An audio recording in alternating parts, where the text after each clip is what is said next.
in less than 2 minutes. It's all about catching up with the International Space Station that's traveling north of 17,000 miles an hour, about 249 miles over planet Earth. So that's the idea, that 19-hour catch-up to hook up with that. Let's go to NASA and Cape Canaveral and hear the countdown and the readiness as we are now about a minute away. Stage 2 lock float is closed out. Propellant fills are complete. Dragon is in auto idle.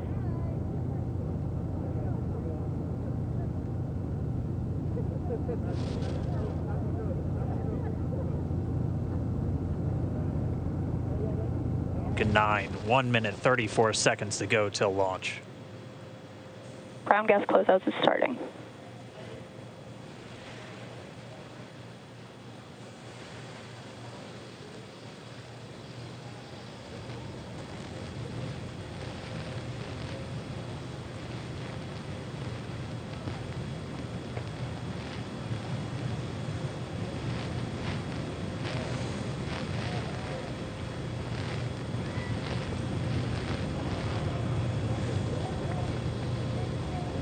Falcon 9 is in startup.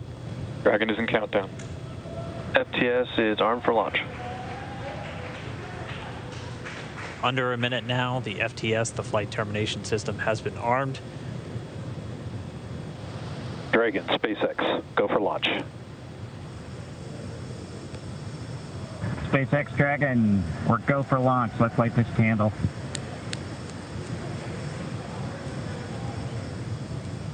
T-minus 30 seconds.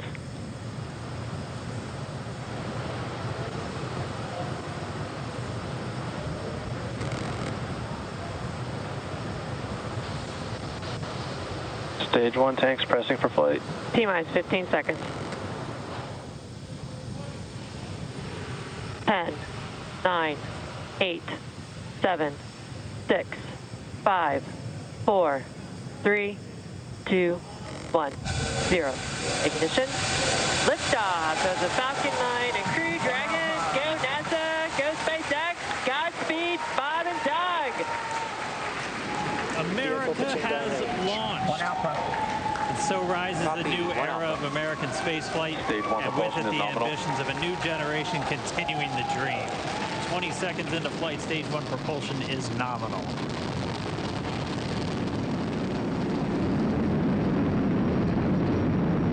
T plus 30 seconds into this historic mission. Flying crew on board Dragon and Falcon 9, and look at them go. Falcon power telemetry nominal. M1D throttle down. We're throttling down to get ready for the period of maximum dynamic pressure. We're in the throttle bucket. Reports say all systems are go. Vehicle is supersonic. We've exceeded Mach 1 on the Falcon 9. M1D throttle up. We're throttling back up to full power as we're through max Q. Copy, 1 Bravo. And we heard that 1 Bravo call out. That's just the second abort zone that they're in. They'll continue to be on this until the first stage has done its job and they switch over to the second. At this point, Bob and Doug pulling about 2.3 Gs, 2.3 times the Earth's gravity, already moving at over 1,500 miles per hour. We've heard the call out for MVAC engine chill. That's getting the MVAC engine ready to light. That'll come at about 2:44 into flight. Right now, everything continuing to look good. Next major event coming up is going to be the triple. We'll have main engine cutoff of the 9 first stage engines, stage separation, and then ignition of the second stage engine to continue to carry astronauts into orbit. Coming up in about 20 seconds. M1D throttle down.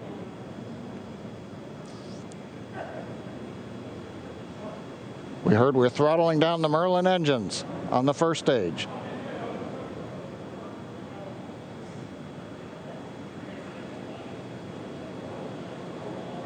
And we have Miko. Miko. 2 Alpha. Falcon stage separation confirmed. Copy 2 Alpha. MVAC ignition.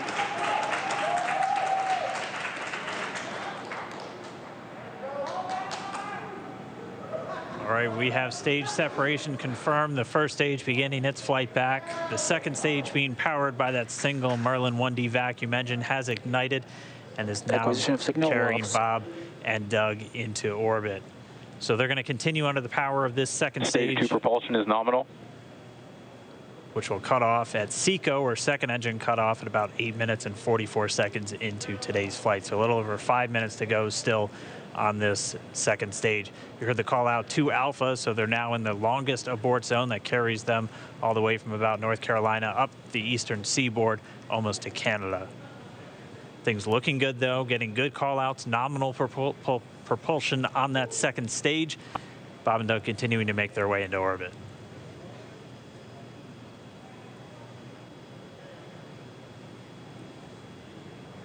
Dragon SpaceX, nominal trajectory. Acquisition of signal in Bermuda. SpaceX Dragon, nominal trajectory. All right, here in nominal trajectory, so Dragon pointed in the right direction, continuing to make their flight uphill. Heard acquisition of signal Bermuda. That's one of the other ground stations that they're using to get telemetry and data back from this spacecraft. Stage 2 propulsion is still nominal.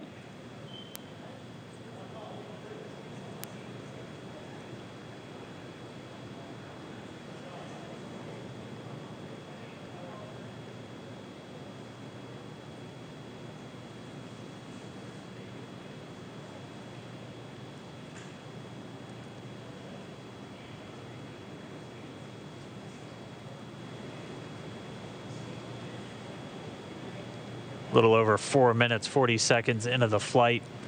Bob and Doug flying at more than 5,600 miles Dragon per hour. SpaceX, nominal trajectory. Already almost 200 miles downrange from the Kennedy Space Center. Nominal trajectory continuing.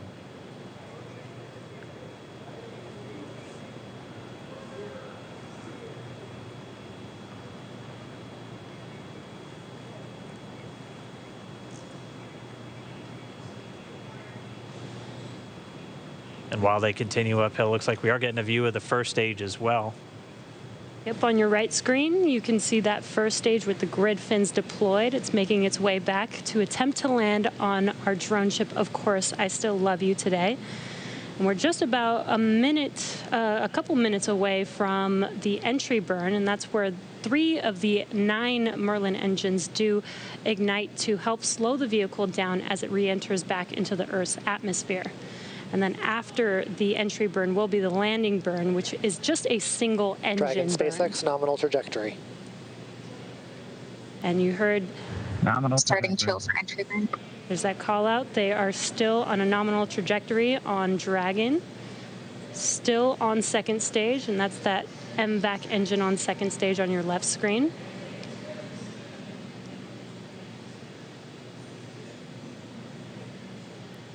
Again, on your right screen is that first stage booster coming back towards our drone ship, Of Course, I Still Love You. We're about a minute away from entry burn. Meanwhile, that second stage continuing to power Dragon into orbit. Again, if you're keeping an eye on that timer, that's going to continue to burn until 8 minutes and 44 seconds into flight. So a little over 2 minutes from now, we'll hear the call out SECO.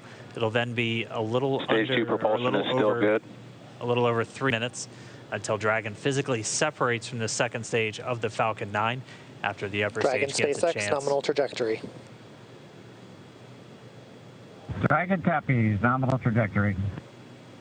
Continuing to check in with Bob and Doug as they are on a nominal trajectory. Just about 10 seconds away from that first stage, starting that entry burn on your right screen. We should be able to see that view live. Stage 1 entry burn startup.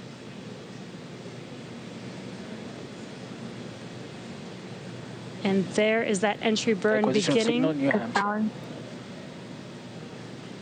This burn lasts about 36 seconds long. Stage 2 FTS is saved.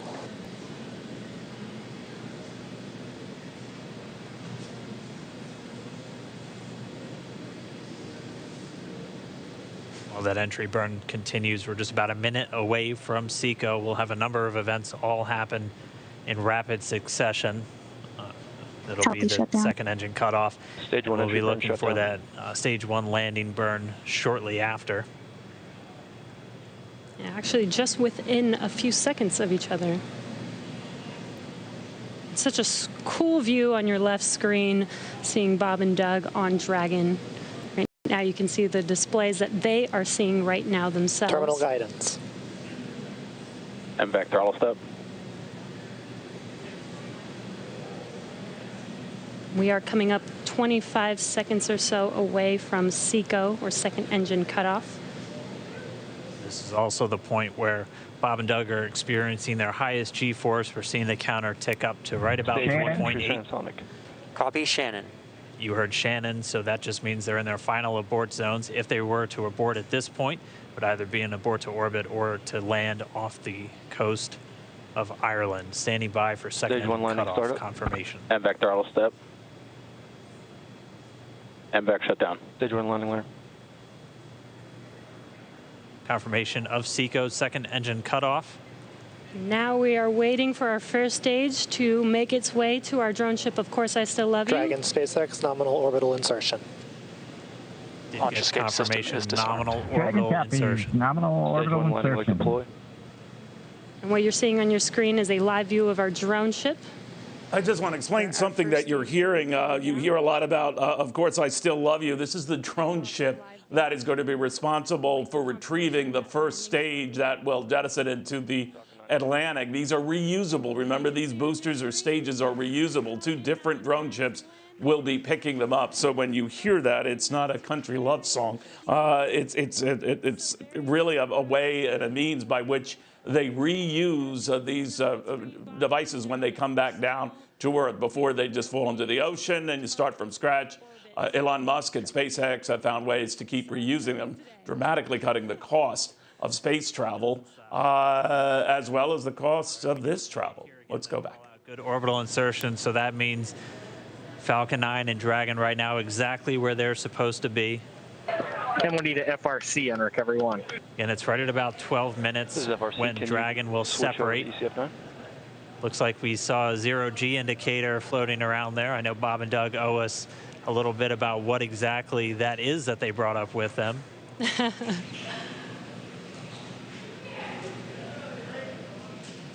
And before separation, before Dragon initiates separation from the second stage, they do make sure to they do ensure that the vehicle is not spinning and it is in good condition before we separate. That's right, the upper stage does small attitude maneuver using some cold gas thrusters built into the rocket body itself. Exactly, so we do expect that separation to occur in about a minute from now, but they do wait until they have full confirmation that it is ready to separate. Such cool views. I cannot get over this view that we are seeing right now. Bob and Doug on the right screen, inside of Crew Dragon, out in space. Yeah, already 200 kilometers over planet Earth, or a little over 124 miles, traveling in excess of 2,700 meters. 27,000 meters per second, or about 16,000 miles per hour.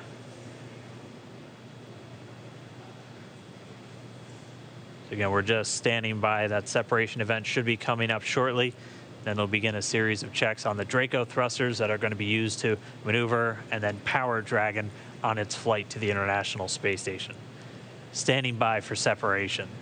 Expected loss of signal, wallops. It sounds like we had an expected LOS loss of signal with one of the ground stations. Waiting for confirmation now of that. Dragon separation confirmed. Dragon separation confirmed. There is a great view right in front of you of Dragon separating. Separation confirmed. And there's that call out. Dragon is now officially making its way to the International Space Station. There is a great breath of relief right now. Crew Dragon is now in space. It is now on its own. And by the way, it's not Dragon. It's going north of 16,000 miles an hour. And that final separation has it now separated, and it will be on its nearly 19-hour journey to hook up with the International Space Station itself, traveling at about 17,000 miles an hour. To mathematically get that hookup right, you have to be down to 1/10,000th of a decimal in both your speed and timing and visuals. It is so overwhelmingly complicated, it makes me beg for having done better or trying to do better in calculus, but that doesn't even matter here. Tom Jones, the astronaut with us right now. Tom, there was a collective sigh of relief with that final separation. How do you feel? I'm just amazed. I think this is a fabulous development for the United States space program. And we've got 2 people in orbit on their way to the space station. The system worked perfectly. You know, I had my heart pounding and, you know, tears in my eyes as this launch took place. So this is really a momentous event. I'm so happy for Bob and Doug, and I'm really technically amazed that this system has pulled this off so flawlessly, and it's a great sign of things to come. You know, Tom, I'm glad the camera wasn't on me through that either, my friend. You know, the one thing that's remarkable I can remember as a kid, and it was only film in those days, and it was provided well after the fact. Who could forget when John Glenn was launched into space, and it was, you know, this grainy film footage. He swore that he was seeing sparks and what looked like fireflies at the time. You could barely make out the image. But now this was so crystal clear. It looked like 8K. I don't know what it was.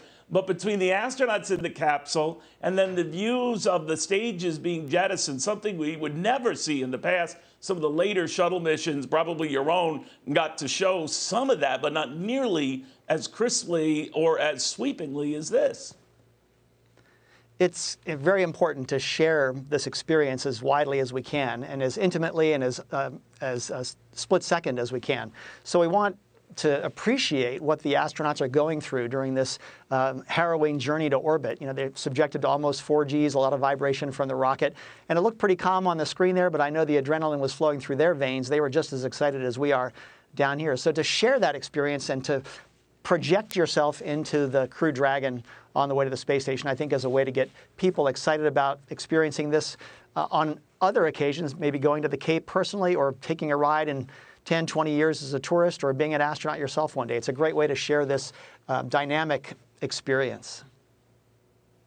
You know, it's one thing to go through the pressure, talking about pressure, 4G on the body, but then to know, you know, billions of people who are watching you on live TV as you do so. Are you cognizant of that when you're in that position? It's one thing to say, oh, I'm fine, I'm fine. Wait a minute, the whole world's watching. Yeah, we used to have a joke in the astronaut office, which was, you know, it's great that they can watch me on TV. Uh-oh, they can watch me on TV. So you can get help, but you can also get embarrassed. Well, there was nothing embarrassing about you, young man. I want to bring Doug Wheelock into this, also like Tom, no stranger to this sort of thing. This you know, 19-hour journey to get to the International Space Station, you know a thing or two about that. Timing is going to be everything. It's a race at a very incredible speed. Everything's got to be precise. Could you play out these next 19 hours? Absolutely. It's actually great to hear from Tom Jones as well as Charlie Duke, both of them my heroes coming on to into the astronaut program. So hello to them. Yeah. So now we begin the real. It's sort of like a finely choreographed dance between the SpaceX Dragon and the International Space Station. They each have each other's state vector, and now we're going to just try to catch up to it. And traveling at 5 miles per second around the Earth, and we're gonna dock just like with a kiss of the 2 spaceships in space, and it's just amazing. And so there's a series of burns, correction burns, to raise our orbit, to circularize our orbit, and over the next 19 hours, we're going to be doing phasing burns, correction burns to try to match precisely up with the International Space Station. Now, this will also be the same capsule that will return. We just don't know how and when that will be and which one of the astronauts or cosmonauts presently up at the International Space Station will come back. But they will be coming back in this, right? Stage 1 propulsion. That's correct. That's correct. In fact, you know, a successful mission for us is to have Bob and Doug home safely, and we'd like to get a 30-day mission. We would, if all things are going well, we'll stay till 30 days, and then at that point, if everything's still going well, we hope to extend it out even as long as 120 days.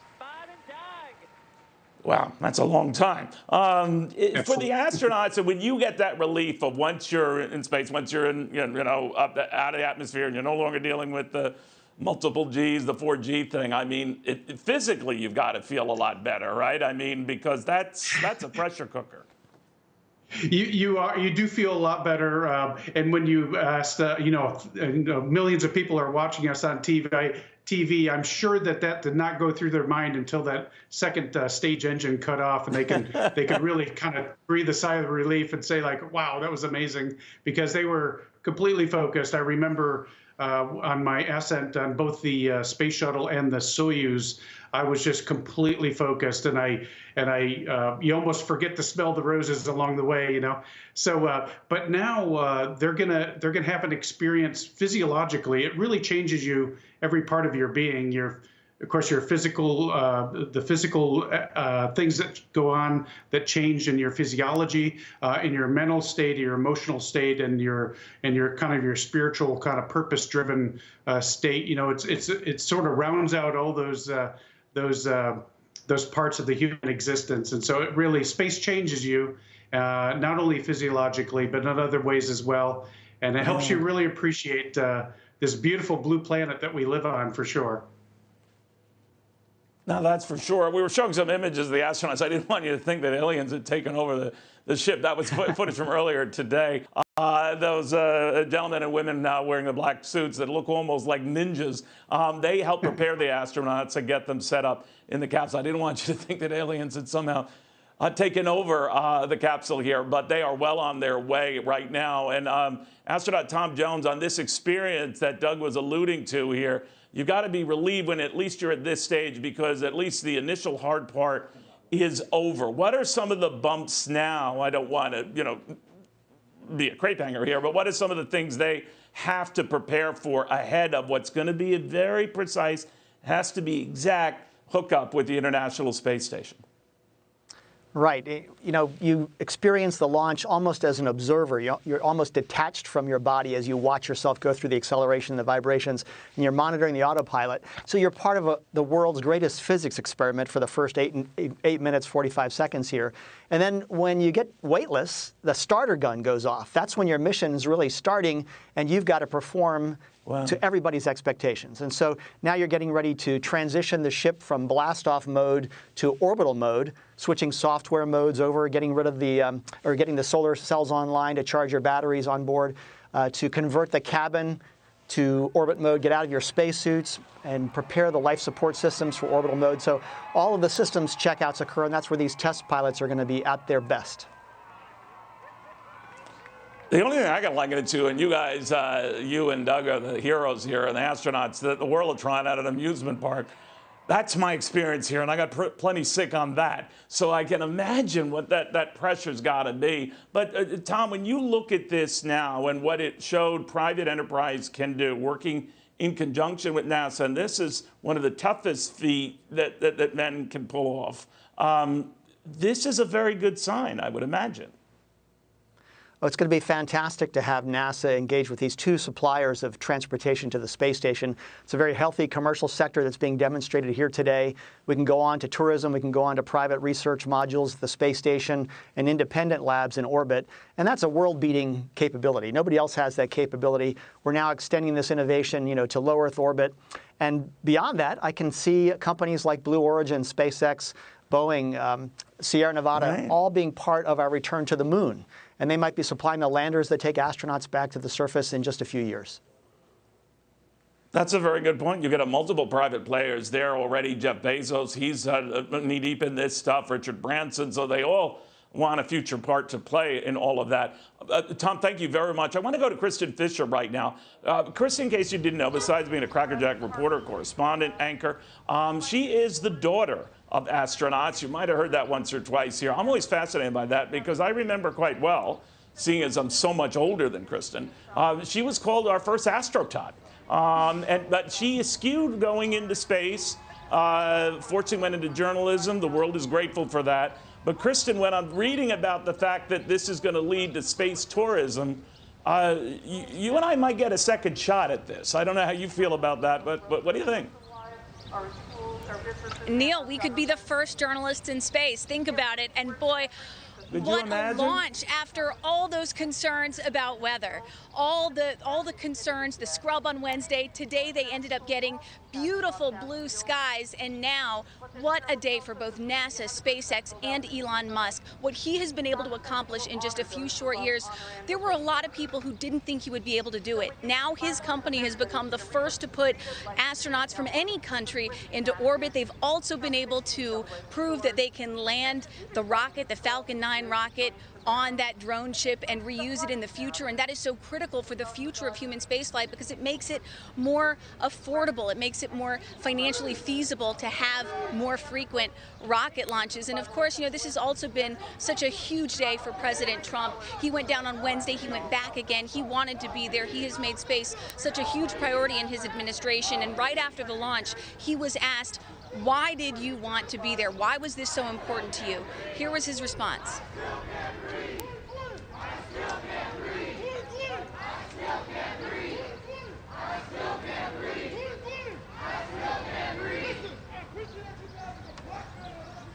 Do we have that soundbite? Right, Kristen, I don't believe we have that.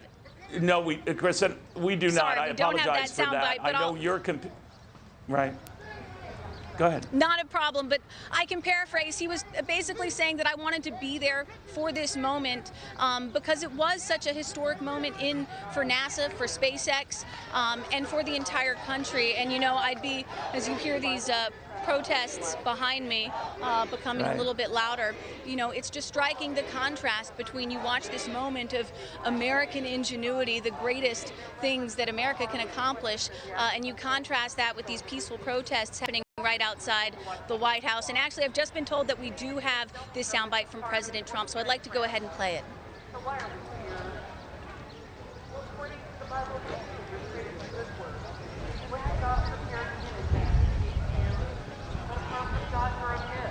Listen, I'm very sorry about that. We do not have it here. But as Kristen said, and she is at, and we're going to go back to her a little bit later, she's outside the White House. She is competing with protesters there.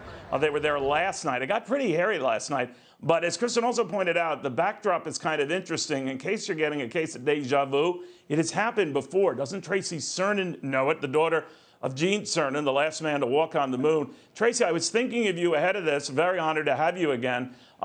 You know, when your dad was up there, you know, hopping around on the moon and trying to sing, I might point out, I stress trying to sing, he was, we were in the middle of the Vietnam War. We had just been a few years out from the 60s and assassinations and protests and riots.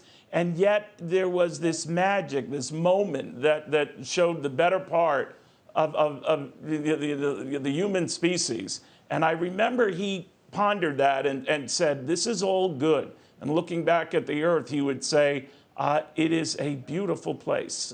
But the backdrop was startling, and the time was startling. I'm thinking even now, some of the same stuff, alive and well, protests in Hong Kong, protests in this country, and man conquering the stars. You must have had the same sense of deja vu? Yes, I think so. You know, he always felt bad because he was in his little bubble of the space program and the space race, and they were headed there, and his colleagues, his Navy pilots and buddies, were fighting Vietnam War. And he always had a lot of turmoil with that, feeling he should be with his crew members. But he was there doing something that was important, and the space race was what was important at that time. And once again, I really feel good about the fact that today was successful and today went well, and it looks like we are making our next big step to go back to the moon and create some excitement again, once again, about the space program. You know, I was thinking of you too, Tracy, talk about timing. We were joking with Kristen Fisher, of course, the daughter of astronauts. But even Kristen can't compare with you because your dad left your initials on the lunar surface. And I think you even have a lunar rock named after you. I would feel compelled to tell Kristen, top that. How did you manage that? Oh, I don't know. Well, I guess he was up there thinking about me in the middle of doing all his work and being doing what he was supposed to do. So I guess that's pretty special. And having a rock named after me, yeah, that was pretty neat. Thanks to Mr. Bean, he's painted that picture, and we can all remember that. You're talking about Alan Bean, the Apollo 12 astronaut, and then, you know, it went into folklore, but namely the fact that your initials are carved in there, that they're not going to be moving anywhere anytime soon. Do you ever look up like your dad used to think, hey, in a way, I'm up there? Yeah, I do. A part of Daddy's up there, and I look up there every time I see that moon, thinking about him. And those initials, one day, I hope someone can come back and go back up there and take a picture and just create those memories again. But it is very special, and I guess I am the only unique one that has it up there. Well, you should be honored, and I know we thought the world of you. Tracy, I never forget your kindness at your dad's funeral, allowing me and my son, Bradley, to be there with your family. It was a very, very special moment. Your dad was a very, very special hero. Thank you very much, and thank you for what you've contributed to getting people excited about space. Oh, we hope so. I hope this is the beginning again. Really do. And thank you, Neil, for always being there for Dad. Well, it's amazing. I like the way you said that. It's the beginning again. Tracy Cernan, the daughter of the last man to walk on the moon and remember what's possible. The same Gene Cernan who said, I don't care who picks up the tab as long as we get back there. He was not loath to private enterprise making money. He was up to somehow, some way getting there. When I asked him what John Kennedy would think of a private Kennedy doing that or a private company doing that, he would say, Kennedy would probably just say, whoever can sign the damn check. He was probably right. He was probably right. I want you to stay tuned to Fox News Channel for this continuing coverage of this very historic mission. It has just started. It's nowhere near done. I'm Neil Cavuto. This has been the Fox News Special Report.